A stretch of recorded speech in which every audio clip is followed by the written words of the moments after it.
ગયો હતો એટલે વાત નથી થઈ, પણ મેં અમને કીધું હતું કે હું ચોક્કસ આવી જઈશ.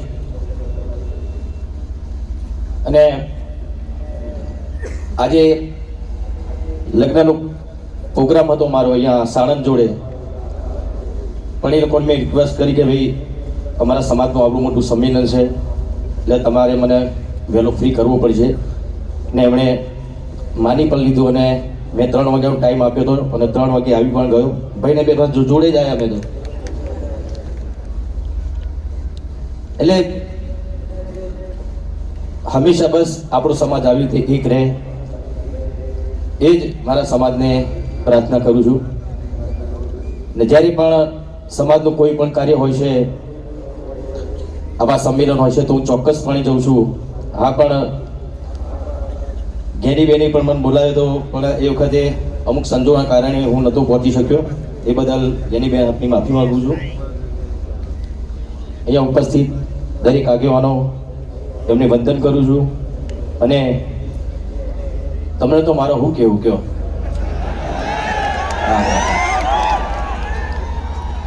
કેમ કે તમારા જ આશીર્વાદ છે. અત્યારે એક નાના ઘરમાંથી એક ઠાકોરનો દીકરો, અત્યારે તમે એનો સુપરસ્ટાર કહો છો, તો આ બધો તમારો આશીર્વાદ છે.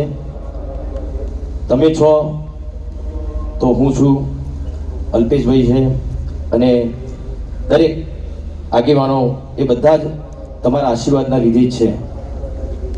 અને આવા આશીર્વાદ હંમેશા સમાજના જે સારા કાર્યો કરતા હોય એમના એ આગેવાનો ઉપર રાખજો.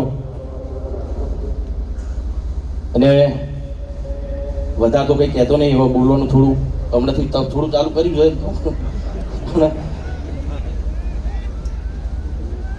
ખાલી થોડીક એની બેનને મારે એક થોડીક વિનંતી કરવી છે. તમે જે સમાજ માટે બંધારણ આપણા સમાજના કલ્યાણ માટે કર્યું છે, બહુ સરસ કર્યું છે. પણ એક બે એવી વાતો છે જે તમારી સમક્ષ રજૂ કરવા માગું છું હું. કેમ કે ઘણા બધા મને ફોન આવ્યા, કેમ કે હું પણ એક કલાકાર છું, એટલે ખાસ પેલા ડીજે વાળાનો બહુ ફોન આવ્યો.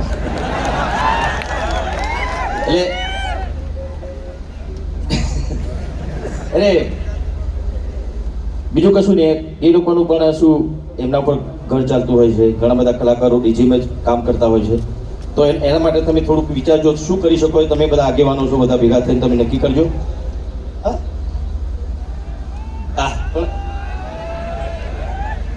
એટલે અમારા કલાકારોની વાત છે, બરાબર.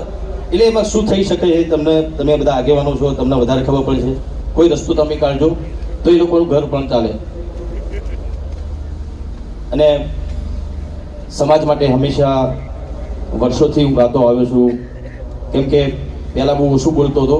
પિક્ચર હોય તો ડાયલોગ બોલવાના થાય, પણ જે તે સમયે મેં ગાવાનું ચાલ્યું ત્યારથી સમાજ માટે મેં ઘણા બધા ગીતો લખ્યા છે. મારા મોટા ભાઈ જીવરાજભાઈએ પણ, જેમ કે જાગો જાગો ઠાકોરો જાગો જમાનો બદલાયો. એ વખતે આપણો સમાજ બહુ જ પાછળ હતો. અત્યારે તો ઘણો બધો સમાજ આપણો ઘણો આગળ આવ્યો છે. શિક્ષણમાં પણ આગળ આવ્યો છે અને વ્યસનમાં પણ.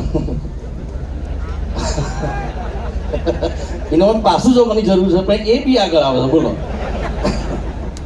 એટલે એમાં પણ પાછળ જવાનું, બધામાં આગળ નહીં આવવાનું. જો આગળ આવવાનું છે તો આવવાનું છે. હા, શિક્ષણમાં આગળ આવો. આવા સમૂહ લગ્નો એમાં જોડાઓ. બાળ લગ્નના કુરિવાજો છોડો.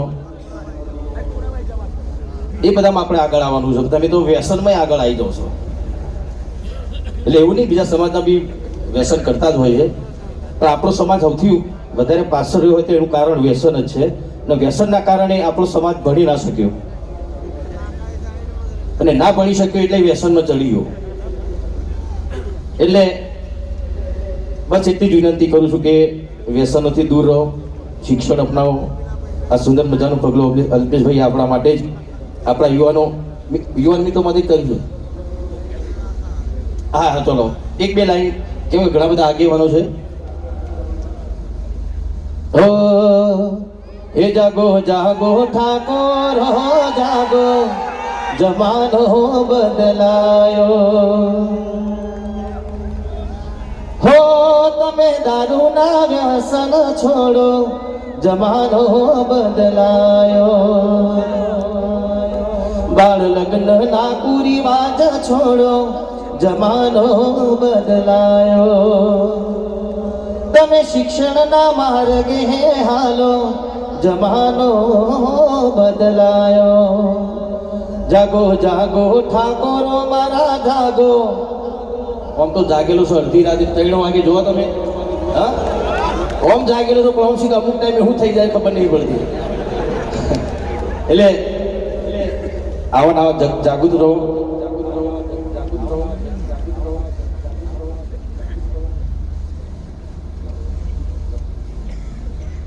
બસ આપણા સમાજ માટે અલ્પેશભાઈએ સરસ્વતી ધામ વર્ષોથી ઘણા બધા સંમેલનો કહેતા હતા ને આજે સપનું પૂરું થઈ રહ્યું છે.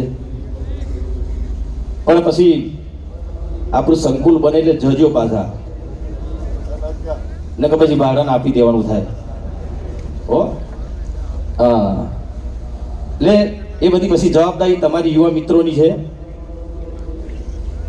આટલું આપણા સમાજના આગેવાનો આપણા શિક્ષણ માટે કરતા હોય અને તમે ધ્યાન ના આપો તો પછી સમાજ ક્યારે આગળ આવશે? એટલે વિનંતી છે, ભણજો અને ભણાવજો. બસ અહીંયા મારી વાત પૂરી કરું છું. આગળ ઘણા બધા આગેવાનો છે. જય ઠાકોર સમાજ.